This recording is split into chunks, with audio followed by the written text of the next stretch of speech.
This is Matthew Cratter from Bitcoin University, and today I wanted to follow up and answer some viewer questions about Trezor's Betrayal. If you're not aware of what's going on, you can watch yesterday's video, Don't Use Trezor CoinJoin, and Don't Use Trezor. But a quick summary of yesterday's video: Trezor, the hardware wallet maker, has begun to use Wasabi for CoinJoin services. CoinJoin is a collaborative transaction that aims to give Bitcoin users better forward privacy when they send or spend.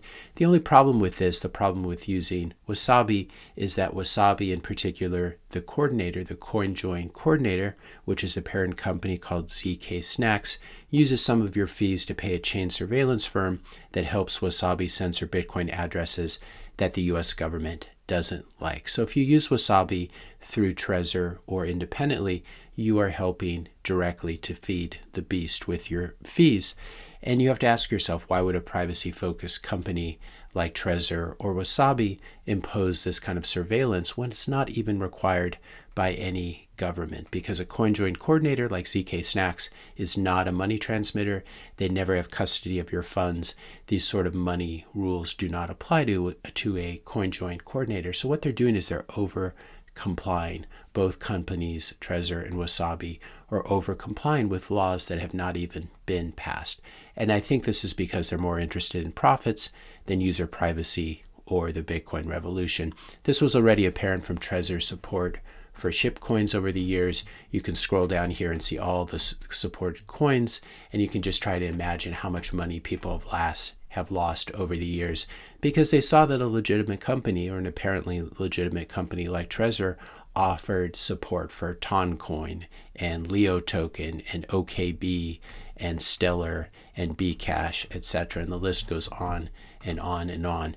Now, I was willing to look the other way regarding Trezor's support for these wealth-losing scammy altcoins simply because it was a great Bitcoin hardware wallet for beginners. And it did Bitcoin very well, even though it also supported these other really trashy coins. But now I really regret this and will no longer be recommending Trezor's hardware wallets. Reminder, I was never paid or otherwise compensated in any way by Trezor for recommending them. I just happen to own a lot of Trezor wallets myself, which I paid for. They were not given to me.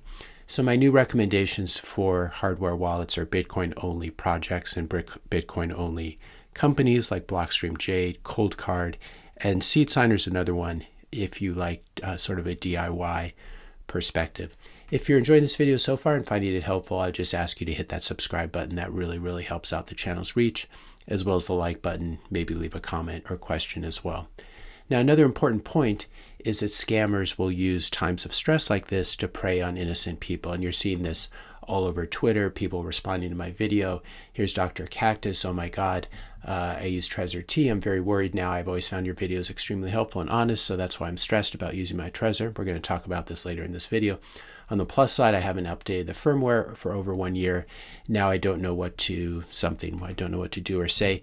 And you can see that down below, there's a response from Trezor Live Chat. If we mouse over here, we can see that Trezor Live Chat is following 15 people and has 0 followers. This is obviously a scam account that's preying on someone who's panicked. drcactus.hodl. So please be very careful and make sure you know who you are communicating with in the internet. This is a really obvious thing, but a lot of people miss it when they're extremely stressed about what's happening. So lots of listener questions. Question is my Bitcoin safe on my Trezor? I would say yes, it should be if you generated a recovery seed or backup, in other words, your 12 or 24 word recovery seed. Should I keep using my Trezor? I'd say that's really up to you. The firmware is still open source and being viewed by lots of people, so it's almost certainly safe for now.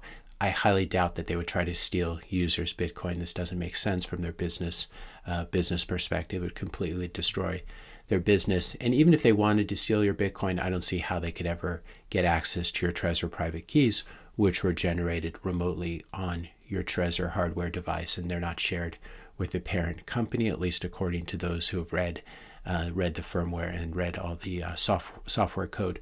Will I personally keep using my Trezor? No, because I don't like how Trezor has handled this controversy. I'm lucky to have a bunch of different hardware wallets, and so it's fairly easy for me to switch. But when I talk about how they've handled it, Chris Black seems like a very reliable guy. He's been very upfront in his tweets, And as I shared yesterday, he said Trezor hid the below reply to their tweet announcing their partnership with the government-friendly Wasabi wallet. Then they blocked me. What WTF is going on with Trezor? Have they gone full spook? That's a very good question. And here was his tweet. Why aren't you addressing the elephant in the room? The fact that you're opting to block CoinJoin transactions from Bitcoin addresses that the government tells you to block. This is not how I expect an above board and respectable company to behave. I expect them to be, once they've made a business decision like partnering with Wasabi, instead of blocking people and hiding replies, they should be engaging directly.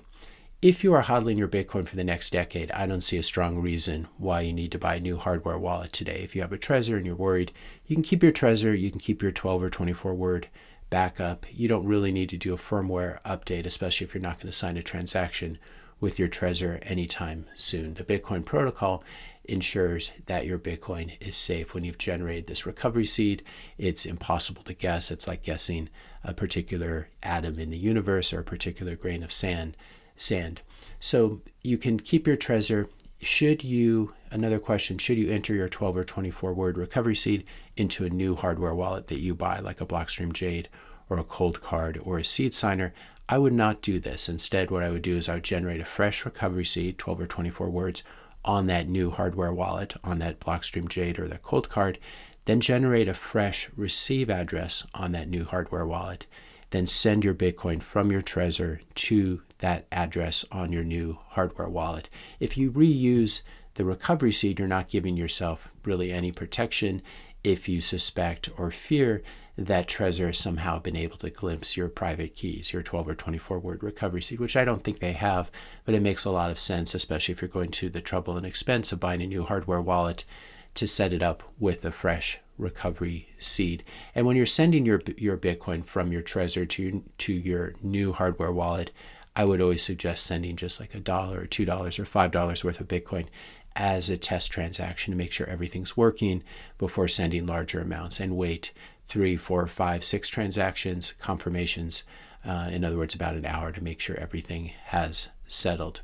If you enter your Trezor recovery seed into your new hardware wallet, your Bitcoin will almost certainly appear there, but you'll never know, as I said, if that Trezor recovery seed has already been compromised. It probably has not, but if you want to be very careful, you will generate a new recovery seed, in other words, new private keys for that new hardware wallet. This is why it's best to start with a fresh recovery seed for a new hardware wallet. A couple more questions that were asked. This is Crypto Media 81111. There's also the Bitbox hardware wallet, Bitcoin only version from Shift Crypto out of Switzerland. I would say parent company is not Bitcoin only. So if you buy one of these, you're helping to support altcoins. I've made this mistake with Trezor, and I'm not going to be supporting any company that offers support for unregistered securities and crappy things on their hardware wallets. It shows corporate greed rather than a real respect for the Bitcoin revolution. Here's another response from DevNull2766. I love your videos, Matthew, but if this is not a reason to use Monero, I don't know what is. Fungible and private, no government, no coin joins. If you've been following my channel, you know that before this Trezor controversy, I made 3 videos about Monero. You're welcome to check those out. But here's my response to DevNull. Yes, Monero provides better privacy at the base layer than Bitcoin. That's undisputed, but in exchange, you get lots of hard forks. You get lots of innovation happening at the base layer, which is quite risky. It's not what you want to happen to base layer money. You want it to be very conservative, not move fast and try to break things. You have inferior security in Monero due to the Monero community's emphasis on ASIC resistance. In one of those videos, I talk about why ASIC resistance is such a silly thing. And I also talk about that if Monero ever really catches on, you'll have armies of CPUs trying to attack it. CPUs are much easier to find than ASICs. Also, the Monero community is much smaller than Bitcoin, so the anonymity set is much smaller as well. Finally, I conclude my comment by saying take a look at the 5-year chart of Monero versus Bitcoin and tell me which one will probably be a better store of wealth for the next 5 years. If you store your wealth in Bitcoin and spend it using Monero, you may be leaking privacy, but either way, you'll know that you're saving in the hardest form of money and the soundest form of money that's ever been created, which is Bitcoin, because of its conservatism and its slow development rather than innovating too much at the base layer and having so much power given to the devs in Monero to do these repeated hard forks, which people seem to just follow along with. I'm going to link to this article from Decrypt that talks about what they're calling the Bitcoin privacy war and this controversy between Wasabi and Samurai Wallet. But I think there's some interesting quotes in here that I haven't found elsewhere that I wanted to share with you. Wasabi admitted the decision was ultimately quote unquote undesirable, but argued that it was the best path forward for keeping ZK Snacks going. Again, it was a corporate profits decision, and thus successfully help as many users as possible to shield their Bitcoin. The Wasabi wallet said, it made an official statement, blacklisting is a small price to pay for the future of Bitcoin's privacy, as if the future of Bitcoin's privacy rested on the shoulders of a company that's willing to get into bed with chain surveillance firms. But Samurai Wallet proponents, whom I'm siding with on this particular occasion, see the decision as a betrayal of Bitcoin's ethos of censorship resistance, which is exactly what it is. Once they crossed, this is a quote from SW, co-creator of the Samurai Wallet, obviously a pseudonym. Once they crossed that red line, the debate ended for me. Our very existence derives from our desire to systematically dismantle every heuristic that chain surveillance firms rely on. To consort with your sworn adversary is unthinkable, and I agree with that.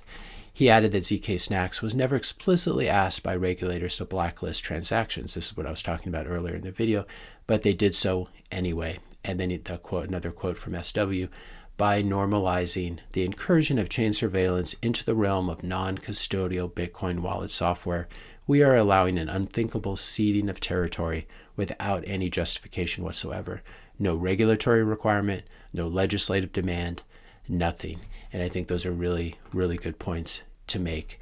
There was so the CEO of ZK Snacks, the parent company of Wasabi, was actually in my comment section, my reply section, talking to people like Posse, who was asking, nobody has explained it well, so I'll ask you. He was asking me in response to my video, how does it hurt me as a Bitcoin user that Wasabi censors tainted UTXOs from its coin joins? And I would say right there that Posse is assuming the conclusion, unfortunately, and even getting in bed with the idea that certain UTXOs are tainted. This is not an objective thing. This is not something that's written on the blockchain itself. Different UTXOs will be tainted depending on your own personal point of view. If you don't believe in proof of work and Bitcoin mining, or you just want Bitcoin miners to use renewable energy, if a UTXO can somehow be linked with a miner in the Coinbase transaction, and this miner was using non-renewable energy, maybe that UTXO, that little chunk of Bitcoin, is tainted from your perspective. So we're not just talking about terrorists and North Koreans, etc., or whatever the current enemy of the U.S. is using Bitcoin. We're talking about a very general category that you could fall under when the administration goes to the right in the U.S. or Canada, and you're on the left. You could be a victim of this. When the administration goes to the left and you're on the right in America or Canada or Europe or Australia or wherever, you could be on the wrong side of it. So this is a very subjective notion. It's a very dangerous thing to assume. If we take a look at how Max Hillebrand, again, CEO of ZK Snacks, responds, he says, it does not hurt you. Of course, you expect him to say this because a coordinator cannot spy on its users. So he does a very technical argument here that the CoinJoin coordinator is blinded, and so Wasabi is not going to hurt you because they can't see you. But this completely misses the point. What happens if we have, for example, UTXOs that are tainted because they come from a French citizen, and Macron is moving a little bit over more towards the side of China, especially when it comes to Taiwan, and refusing to go along with various U.S. government suggestions. What if all of a sudden French UTXOs become tainted? So I wanted to point that out. I also wanted to point out that Max Hillebrand brands himself, at least through Bitcoin Magazine, as a free software entrepreneur building numerous tools to define, verify, and enforce individual property rights. What it looks like to me he's doing is actually helping the government to steal property rights. And so here's the response to Max. Even if a coin join, this is a response to Max's response here to Posse. Even if a coin join coordinator is blinded, you are not protected from Sybil attacks from the coordinator itself. And I'm going to show you in a minute what a Sybil attack is. It's basically, let's say this is a coin join and you have all these inputs, and then you have all the outputs of this collaborative transaction. And let's say that these first three in the round are actually from Wasabi itself or from the chain surveillance company that it's hired. If all those inputs are from the same person or the same group or institution and they know it, and you happen to be number 4 here, it's very easy, even if the coordinator, the CoinJoin coordinator, is blinded, it's very easy to know that this one is you. And they know which outputs they receive, so they'll know that, for example, you received this output. It's a little bit of a technical argument, but it's important to notice that whether it's Samurai or Wasabi, whether it's Wasabi or Samurai Wallet, you are not protected from Sybil attacks from the coordinator itself, even if the CoinJoin coordinator is blinded, because there could be 100 UTXOs going into the CoinJoin. 99 of them could be from the coordinator, who is basically paying those fees to himself, and so there's no Sybil resistance that comes from those fees. And then that 100th UTXO would be you. So you really have to trust the coordinator, whether it's Samurai or Wasabi. And in my opinion, and again, this is just my opinion, you shouldn't trust companies like Trezor and Wasabi that offer support to so many altcoins and that are giving out half-truths and hiding tweet replies like they did to Chris Bleck. So the real response is, I think, to Pasi rather than Max Hellebrand's response, is this one from Cole. It's simple. Surveillance companies and government should not be able to dictate who is allowed privacy. In other words, who is allowed into a CoinJoin. Also, censorship resistance is a key Bitcoin principle, and in the Bitcoin community, if you support censorship, perhaps drop Bitcoin and rather use PayPal. And if you take a close look at PayPal's legal acceptable use policy and you compare it to ZK Snacks, you get a very good idea of what they're doing to help recreate a system of censorship. And so this is why I've turned against Trezor. These facts about Wasabi were very well known, and Trezor decided to go ahead anyway and bring them on as a partner for their CoinJoin. Huge lapse in judgment, but it's what you'd expect from a company that also has chosen corporate profits over the Bitcoin revolution by offering support to all of these ridiculous coins. If you found this video helpful, be sure to hit that subscribe and like button. Hit the notification bell if you want to be notified when I publish my next video, and let me know your questions and comments in the comment section below. Thanks a lot for watching, and I'll see you in the next video.